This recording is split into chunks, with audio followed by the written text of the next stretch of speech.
sot teksa po I hidhe një sy portaleve kryesore, gazetave kryesore në Turqi, ka një debat në lidhje me prezencën ose jo të presidentit Trump në summitin e NATO-s që zhvillohet në Korrik. Si qëndron e vërteta dhe pse mendon ky dyzim në raport me vizitën e tij? Por deri dje, me orën shqiptare, deri dje ka qenë që do vinte apo do vinte ka qenë një pikpyetje, edhe pse për Ankaran kjo pikpyetje ka qenë shumë e vogël, sepse ka marrë fjalën nga Trumpi që vitin e kaluar, por gjithsesi ka qenë pikpyetje. Por dje në orët e mëngjesit të Amerikës, zoti Marco Rubio tha që në summitin e ardhshëm, pra më 7-8 korrekt, zoti Trump do t'jetë mysafiri I presidentit Erdogan në summitin e NATO-s në Ankara. Pra tashmë e kemi zyrtarisht që zoti Trump do të vinë si mysafiri zotit Erdogan në sarajet e presidenciale të Ankaras, por normalisht duke ditur që Trumpi edhe mund të ndryshojë mendje, edhe mund të ndryshojë agjenderi atëhera, gjithsesi zyrtarisht e kemi që do të vinë. Por ama mund të jetë një gjë personale që mos mund vinë, por me sa duket domethënë që samiti NATO-s është një ndër më kryesorët dhe duke shtuar rendi që Turqia është aleati I dytë pra forca ushtarake e dyta në NATO dhe mos të jetë Trumpi në Ankara pra me 7-8 korrekt, kjo normalisht që le shumë për të dëshiruar apo për të domethënë teori konspiracionit I cili jo Amerika do dalin nga NATO, por nëse referohemi vetë burimeve të Pentagonit dhe të Shtëpisë së Bardhë, normalisht që Trumpi nuk do të tërhiqet nga NATO, as që bëhet fjalë, ka qenë thjesht domethënë një paparaci për të cilën kërkon Trumpi që të marrë sa më shumë para të antarëve të NATO-s për NATO në thojza. Dhe për këtë arsye ka qenë pak ktohje, por që të vinë në Ankara është gjëja më që mund ta quajmë më e logjikshme qoftë për Amerikën, por qoftë edhe vetë për NATO-n e cila zë shpijet apo themelues I NATO-s është Amerika dhe kësaj të shtohet edhe një plus tjetër që do të vinë në vendin më të afërt të Iranit, pra I cili Amerika dhe Izraeli janë në luftë zyrtare me njëra tjetrën, do të vinë vetëm thjesht një 300 kilometra larg kufirit kamsor të Turqisë me Iranin, dhe kjo është shumë domethënë edhe për vetë zotin Trump, edhe për Turqinë, dhe që tashmë që dje Turqia, pra gjithë Ankaraja rendi nga ana ajrore, fushore, detare, nuk ka det Ankaraja, por në të gjitha aspektet është duke bërë atë kubene çelik të tamam domethënë mbi sarajet e zotit Erdogan, I cili janë një pallat presidencial super perfekt I kohëve të fundit dhe I bën tamam me dëshirën dhe me syrin dhe me shijen e zotit Erdogan, I cili do të presin domethënë deri tani do të jetë pritja më e madhe në atë pallat presidencial po nga vetë zoti Erdogan. Ndërkohë, pse ky dyzim, Sokol? Pse njëherë thuhet që do vi, pastaj pse ky dyzim? Ka shumë skenare dhe prapaskena për këtë dyzim, do doja si e shikon ti arsyen kryesore? Po, ka biles edhe do të ketë, domethënë derisa Trump të zpresin në Ankara, pra do të ketë dyzime dhe kjo është normale duke parë domethënë edhe gjeostrategjinë e Amerikës dhe të Turqisë për rajonin ku bëhet fjalë që një këmbë e madhe e fortë e cila është Izraeli, të cilën në të çdo prononcim zyrtar qoftë të kryeministrit Netanyahu, por edhe të ministrave të tij, pra shprehen që mos të ketë Amerika marrëdhënie me Ankaran dhe sidomos në presidentin Erdogan. Dhe nëse zoti Trump I vjen në ftesës zotit Erdogan, atëherë kjo do të jetë një gjë e cila krijon atë dymsinë, pra siç pyet ju, redi që Amerika po shkon në Turqi pra kundra Izraelit. Pra kjo është ajo pika kryesore, por nëse referohemi këtyre dyzimit domethënë mes marrëdhënieve personale zotit Erdogan dhe zotit Trump, atëherë kjo duket e qartë që do të vijë, sepse është I vetmi lider I antar I shteteve të NATO-s, pra Erdogani, I cili Trumpi që kur ka ardhur herën e dytë në pushtet, pra që gati një vit e gjysmë që u bërë më tani, ai ka fol vetëm fjalë të mira, pra është I deri fort, është më I miri, është më I fortë, ka filluar me domethënë të gjitha dhe prononcimet zyrtare në ditën e padijeshme nga Trumpi për Erdogan ishin të njëjta, dhe kjo tregon që do të edhe ata dy hamenci që do vinë apo s'do vinë, në fakt pritet që të vinë e sigur sepse edhe marrëdhëniet me dy liderëve, i cila Turqia domethënë ja ka plotësuar të gjitha dëshirat e Trumpit. Jo të gjitha. Këtë problemin me kurdët, sepse Izraeli ka qenë ai projekti që të përdoreshin kurdët dhe etni të tjera për të futur më pas me trupa në Iran. Këtë thuhet se Trumpi prej Erdoganit është tërhequr, nuk e di sa vërtet është. Totalisht keni të drejtë, pra në thash me ato që nuk i përkasin shtetit turk në mënyrë jetike, gjitha të kërkesa tjera i ka plotësuar zoti Erdogan Trumpit, por normalisht kur bëhet fjalë për 1 centimetër tokë turke, kjo Turqi edhe pa lind Erdogani, edhe pasi ka lind Erdogani, edhe 50 vite më parë, domethënë nuk kanë pyetur Amerikën, nuk kanë pyetur NATO as Bashkimin Sovjetik, domethënë se ka qenë një Bashkimi Sovjetik e të tjera, pra kur janë gjëra që nuk janë jetike për Turqinë, pra mes marrëdhënie reciproke mes dy shteteve, të gjitha kanë plotësuar me atë kuptimin e fjalës. Ama puna e kurdëve, puna e Kipros, puna e Sirisë, puna e Iranit, normalisht Turqia është në një pozicion krejt tjetër sepse janë gjëra jetike përveç shtetin turk dhe për Republikën e Turqisë. Në atë aspekt keni totalisht të drejtë, faleminderit që më tërhoqet vëmendjen që edhe teleshikuesit tuaj domethënë mos ta keq kuptosh. Ndërkohë Netanyahu po më thua Sokol është në një farë mënyre nuk e dëshiron këtë vizitë për shkak të pozicionit dhe rolit që merr Turqia në rajon. Do të sillja këtu një artikull të Daily Telegraph, domethënë artikull i gazetës famshme britanike dhe portalit famshëm, i cili thotë që Erdogan pas një të shtënë është bërë fitues i luftës në lindjen e mesme. Si e vlerëson këtë, nuk do merremi me artikullin, po do merremi me idenë që çfarë humbi dhe çfarë fitoi Turqia nga kjo luftë deri tani. A e bëri kjo dhe a e ktheu kjo Turqinë në një aktor të padiskutueshëm në lindjen e mesme? Por në radhë të parë pa hidh asnjë plumb, domethënë kjo është shumë për të dëshiruar, ndoshta në mënyrën zyrtare nuk e ka hidhur plumbin Turqia, jo vetëm thjesht Erdogan 25 vitet e fundit, por ka 50 vite që për këtë ditë lufton Turqia dhe kjo ka qenë lufta në thojza me PKK-n, pra me Izraelin automatikisht. Në mënyrë në një background pas. E dyta, çka ka fituar Turqia?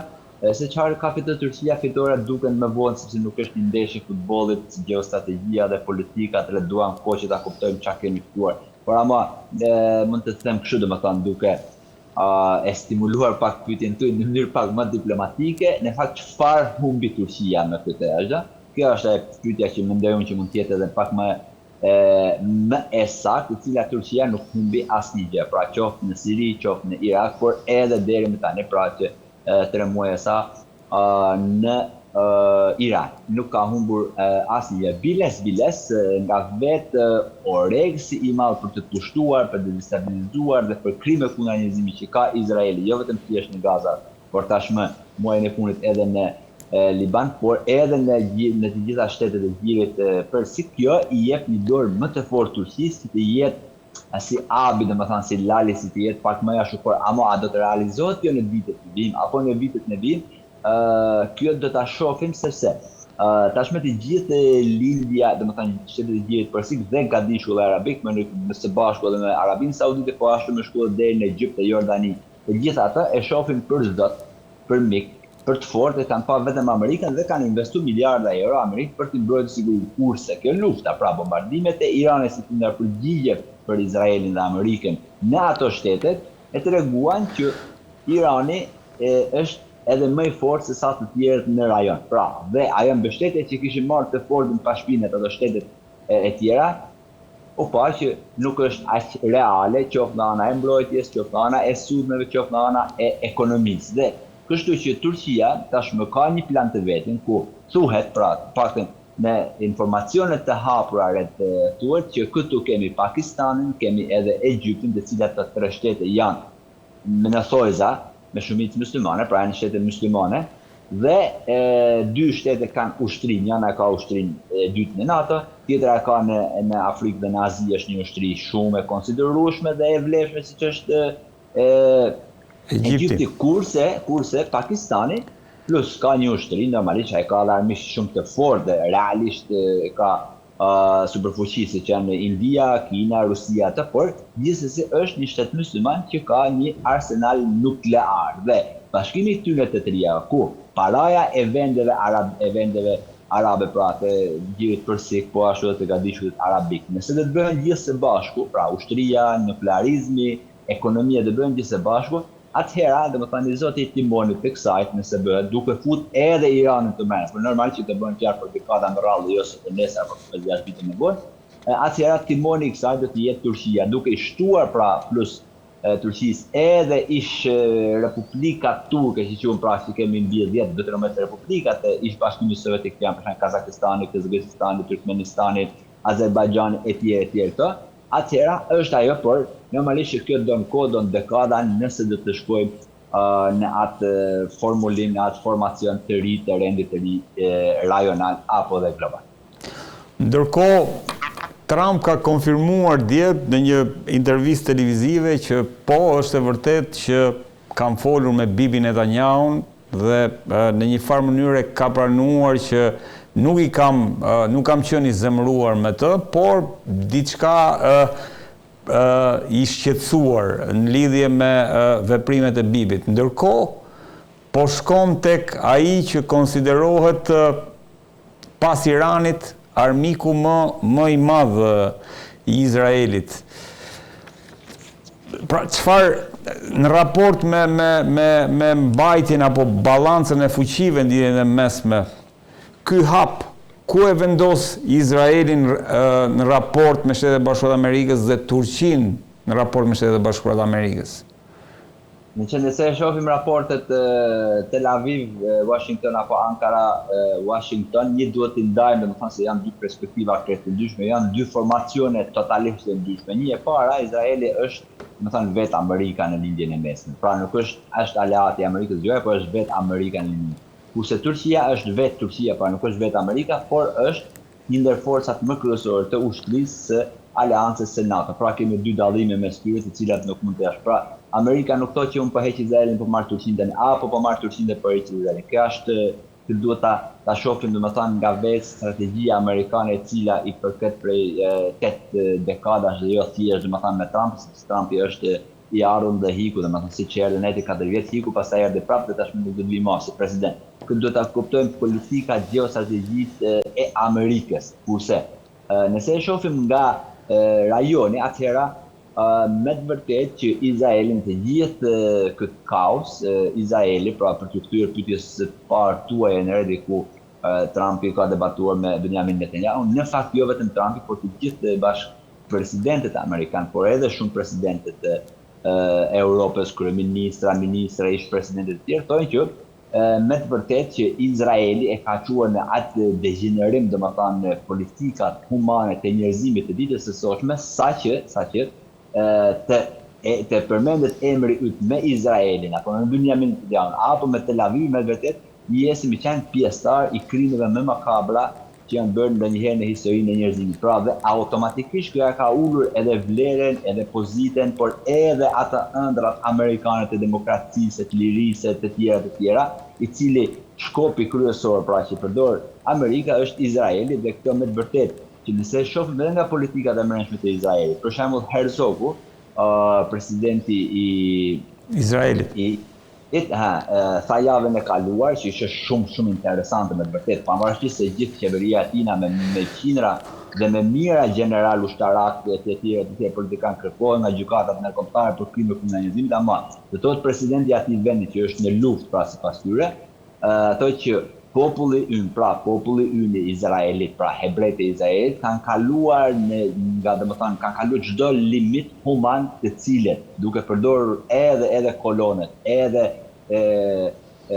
barbarizmat në Gaza, thotë kemi kaluar çdo limit human, çdo parametër human, dhe kjo tregon se sa është dukur vetmuar Izraeli, Benjamin Netanyahu, por në fakt në thojë, edhe pavarësisht se unë nuk jam i këtyre temave fare dhe unë nuk besoj që do të jenë të tilla, por ama gjithsesi edhe hebrejt, sidomos në Europë tashmë janë në thojza një rrezik sepse duken si njerëz që do ta hajnë njërin e gjallë, do të vrasin të prezit, atë që po bëjnë populli i tyre, qeveria e tyre, ushtria e tyre në Gaza, por edhe muajt e fundit në Liban. Dhe Turqia, tash vite pyetja e dytë, që Amerika nuk bën zgjedhje Turqia apo Izrael. Pra i ka të dyja anët, pra i ka dy dorë, dorën e djathtë dhe dorën e majt, e cila me Turqinë janë totalisht ka marrë nimetet e veta. Turqia për këtë dekadave, këtë Turqi e fort është bërë fal Amerikës, liva amerikane, marshallet e tjera, kurse Izraeli është totalisht e mbajtur nga parat e Amerikës. Dakor. Po. Jo, dakor, ato janë në dy korsit ndryshme, por fuqia që jep Ankaras dhe Erdoganit veçanërisht i shkon përkundër vullnetit Izraelit, i cili po përpiqet që ta izolojë Turqinë për në lidhje, kemi folur për atë aksin e famshëm Tel Aviv, Qipro, Athinë. Pra, në një farë mënyre i shkon kundër interesave izraelite nëse mbështet Erdogan, kjo sipas Izraelit, Po. Në fakt unë po deri diku ka, domethënë çdo tani ka një vërtet bërë, dhe është normalisht çdo shtet, çdo forcë, çdo shtet bën të vetën që të ketë influencë, të ketë apo bile të pushojë shumë shumë, dhe kjo është normale dhe historia e shteteve me historinë e institucioneve në marrëdhëniet ndërkombëtare, kjo na tregon çdo parandori, çdo sistem, edhe mafia dhe gjitha mundohen, duajnë, bëjnë, punojnë për të zgjeruar veten, për të marrë sa më shumë. Kjo është normale dhe automatikisht asnjë forcë, domethënë nuk kërkon që të ketë rival qoftë në rajon apo biles edhe në botë. Pra po bën Amerika tani, domethënë që nuk duhet rival asnjë tjetër në botë, vetëm Miami, janë gjandari i botës. Edhe këtë, domethënë edhe Izraeli, kjo është krejt normale. Kurse politikat e Izraelit, përveç krimeve kundra njerëzimit që kanë bërë në Gaza, në Palestinë, po ashtu edhe në Siri, domethënë në lartësitë e Golanit, para vitit e gjysmë kemi folur së bashku, po ashtu edhe tashmë deri në Beirut, mrena në kryeqytet, pra të Libanit. Edhe këto janë ato që për Turqinë domethënë janë të papajslueshme, pra nuk janë asnjë fije njerëzore që mund të ulen të debatohet për këtë. Dhe kjo është ajo ndasira kryesore mes Tel Avivit dhe Ankaras. Pra nëse populli hebre arrin që të dënojë me vdekje siç kanë ligjet e tyre, domethënë pra ata njerëz që kanë bërë krime kundër njerëzimit, pordhënime, që kanë vrarë, kanë prerë, domethënë atëra, Turqia nuk ka asnjë problem me Izraelin, në asnjë kurse nga ana rajonale, normalisht që Turqia ka projektet e veta, ka influencën e vet, por unë nuk e shoh se është Izraeli domethënë një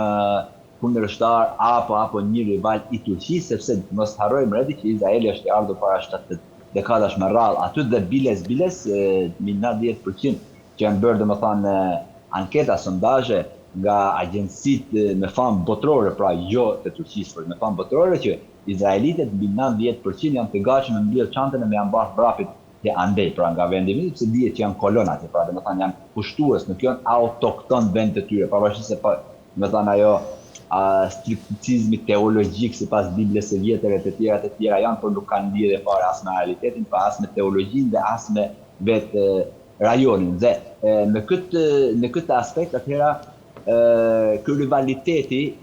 Izraeli kërkon që të mposhtë domethënë të gjithë mediat ndërkombëtare të thotë që unë jam i fortë brase prezës, po thotë kushton dhe s'ka kush të thotë gjë, kjo është realiteti i botës së sotshme, i sistemit të botës së sotshme, por nuk është Izraeli që të ketë domethënë në rival, sepse Izraeli, se sa forcë ka Izraeli, teknologjia okay, por sa forcë ka Izraeli, ka redit që për shef gjithë bota tashmë kanë kaluar 2 vjet e gjysmë çfarë po bën në Gaza, pra një rrep Gaza që i ke njerëz të mbyllur si në kafaz atje dhe nuk mund ta marrë dot. E para, e dyta me Hezbollahun, pra një organizatë në thojza terroriste, në thojza ashtu në thojza ku me një celular i eliminoi të gjithë liderët e tyre, çfarë bëre? Nuk bëre dot gjë. Po ashtu edhe me Iranin. Do ta bëjmë shkrumë do ta bëjmë pra si Venezuelën, e pamë se çfarë bëre Izraeli, duke krijuar atë fantazit, domethënë atë stripticizmin teologjik që asnjë miz nuk do të ftojë mbi kokën tuaj, pra në Izrael, pra në ashtu. Pra edhe kjo teologjia kjo që ju kishte thënë Zoti, domethënë Benjamin Netanyahu, ta kupton? Sipas tyre, se jo sipas meje, edhe kjo ishte një prall. atëherë pra ata duhet të krijojnë një armik shumë më të madh që të bindin pra hebrejt nëpër botë që t'ju marrin paratë e tyre për tokat e premtuara, pra për ata tapit atje siç po bëjmë ne domethënë për flamingot dhe pelikanet e Vlorës. Ja, do dalim në fund aty se dua një koment nga ty Sokol. Po ndërkohë, në raport me Izraelin, Turqisë i mungon, le të themi, një ingredient shumë i rëndësishëm, që është raketa ose si më kokat bërthamore. Pra, Turqia nuk e ka një bombë bërthamore, ndërkohë që Izraeli ka disa testata. General Letnandi grek Lazaros, dhe po e citoj, thotë që Turqia po përgatitet të prodhoj armë bërthamore. Dhe sjell vëmendje domethënë këtu për hir të bisedës, një fjalim të Erdoganit që paga shumë, po perifrazoj, ne nuk mund ta pranojmë që disa vende të kenë, ndërsa disa të tjera jo. Plus, shto këtu edhe zhvillimet e fundit në teknologjinë ushtarake turke, kemi folur për raketën Cenk, Ildirham që kemi folur edhe bashk. Si e vlerëson Turqinë në këtë aspekt? Apo avancon Turqia drejt një rakete apo bombe bërthamore, siç parlemon generali grek? Tashmë një të shohim nga politikat e mbrëmshme të Greqisë, sepse ato nuk jetojnë dot domethënë pa bërë një gjë të madhe, një larmik shumë të madh përballë tyre, por me pa nga ana Ankaras, as që kanë domethënë vëmendje fare në opinionin turk apo në vetë politikat e Ankaras. Dhe këtu ka dy arsye, një forca e shtetit, tradicionaliteti institucional i shtetit, pra të gjitha janë shtete ende nuk kanë filluar të cacen, pra të hecin edhe jo më të ndorin në kënd. Kurse Turqia është një ndryshe. Kurse për armën nukleare, pra bërthamore,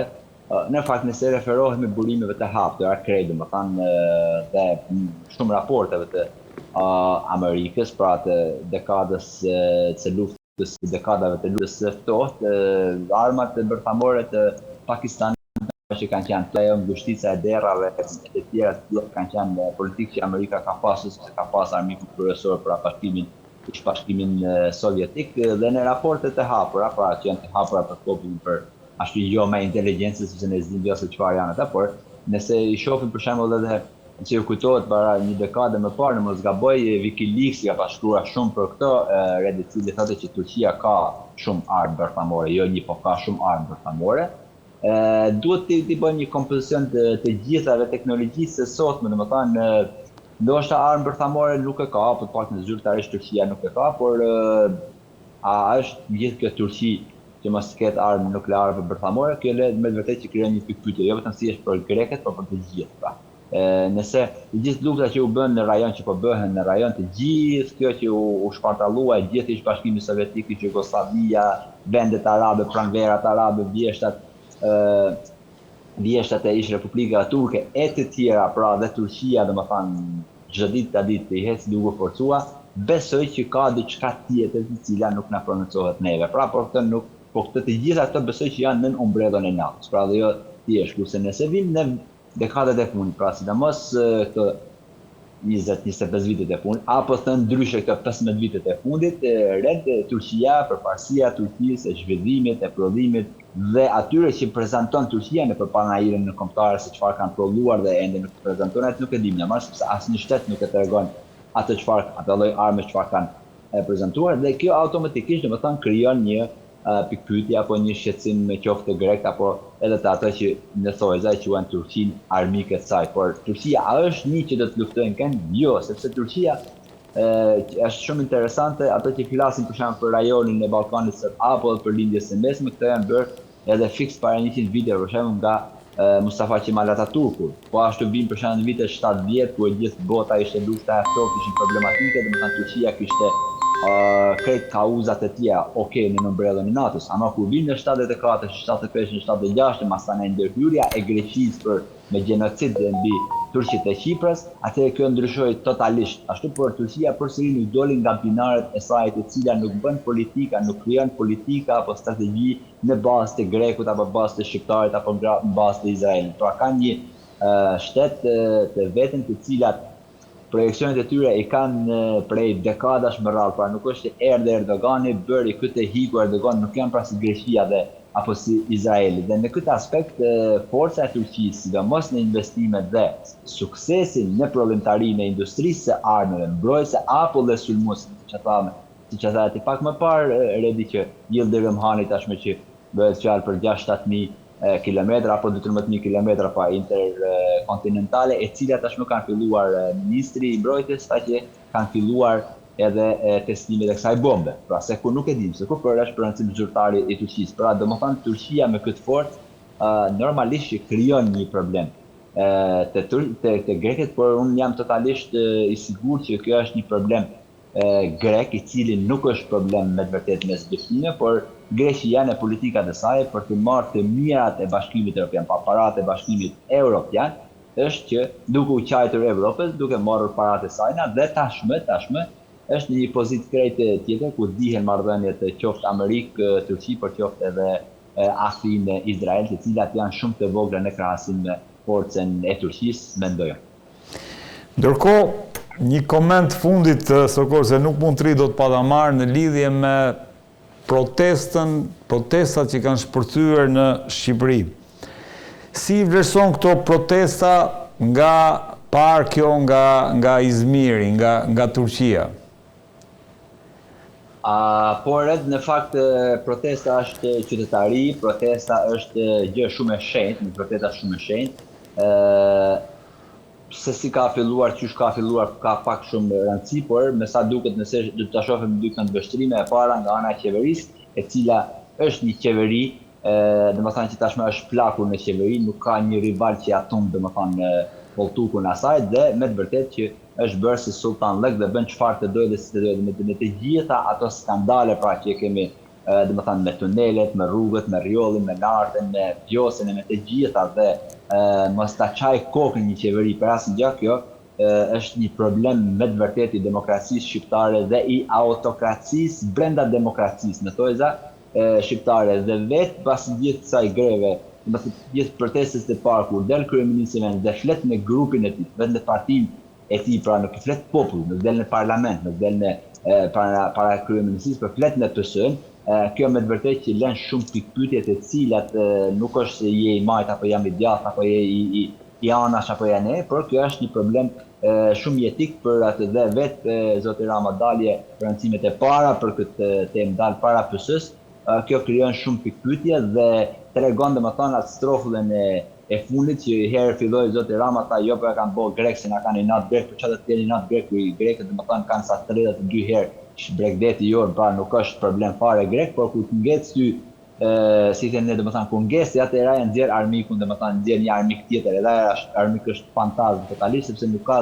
ndërhyrjen e protestat të jashtme, është plotësisht dëshira e popullit shqiptar, kurse me pa nga ana e popullit shqiptar. Nga këto greva me të vërtetë që janë për të alluruar, janë për të respektuar, janë për të kapelen, me të vërtetë domethënë me një qytetari që me të vërtetë kjo na ka munguar për shumë dekada me radhë, sepse unë jam nga ato kalamajt e 91-shit, 92-shit ku dashin fletushkat e kundra komunizmit, por tashmë jam jashtë shtetit tjetër kjo, por kjo është një qytetari perfekte dhe besoj që të gjitha të rinj dhe të reja do t'ja arrisin ta sjellim domethënë demokracinë, ta sjellim përgjegjësinë dhe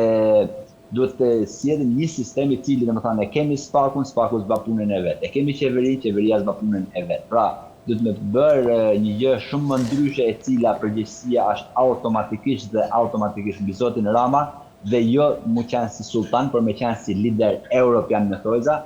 pa e tjetërsua këtë, por me të vërtetë që kemi probleme jetike dhe pelikanet Redi është një gjë ndoshta më e vogla dhe më e fundit që mund ta përmendim ne në Shqipëri, dhe duhet përkrahim me patjetër protestet, por kjo nuk do të thotë që nuk do na investimet e huaja, sepse ndjek vazhdimisht domethënë media jo në asnjë mënyrë, por kemi vendet e tjera sa duhesh dhe jo të prishim parqet natyrore dhe tokat e mbrojtura të shtetit që i njeh gjithë bota, pra që nga Vjosa, Riolli e Zërneci. Kjo është ajo që unë përkrah me gjithë zemër e shpirt, domethënë protestat paqësore ku të gjithë ata të rinj e të renja, nëna dhe gjyshrat tonë që janë atje, domethënë duke i marrë dhe flerat e tyre të ditës dhe besoj që do të jetë një shembull për të gjithë demokracinë e Shqipërisë, qoftë për pozitën, qoftë për opozitën, sepse kemi shkalluar domethënë në një vend ku përgjegjësia kryesore është e qeverisë Rama, që e kujton se është sultani i Shqipërisë, domethënë i